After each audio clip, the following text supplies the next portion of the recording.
I'd like to raise the issue today of the global Sumud Flotilla, on which my party colleague Senator Chris Andrews is aboard. They're now within 2 days of 2 days sailing from Gaza, and I suppose he and the participants are still as determined as ever to open a humanitarian corridor to bring aid to those besieged in Gaza who are suffering and enduring a genocide and a man-made famine.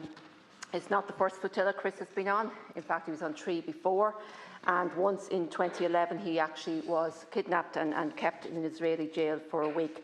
But yet he feels the stakes on this one are higher, not just for the participants, for the people in Gaza as well.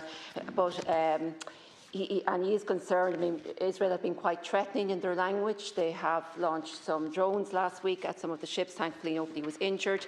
And they feel that, they've tried to paint the flotilla as anything other than peaceful, and this may be somehow to justify future violent action by Israel against the flotilla as it gets nearer to Gaza.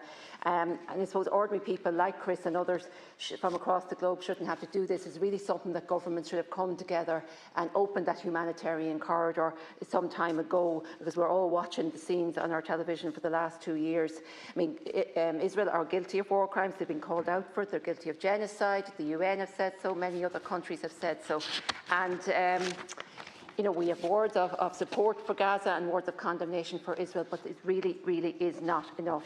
Now, I want to acknowledge that Minister Simon Harris, the Minister of Foreign Affairs, has been in touch with Senator Andrews, as have some people from his department. And I would just urge that both the Minister and the Embassy in Tel Aviv are on high alert over the next few days to support the Irish citizens on board the flotilla and their families, just in case something happens. And hopefully it won't, but just in case it does. In relation to the peace deal being considered, I mean, I am hopeful that this will lead to something. I hope it's something that all sides and all people can agree on.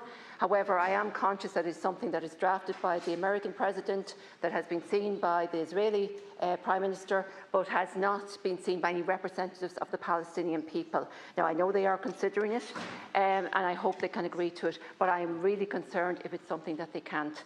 And it has actually been almost issued as an ultimatum: agree to this or else it's going to be America supporting Israel in what it's doing full blast. So I'm really concerned, as I say.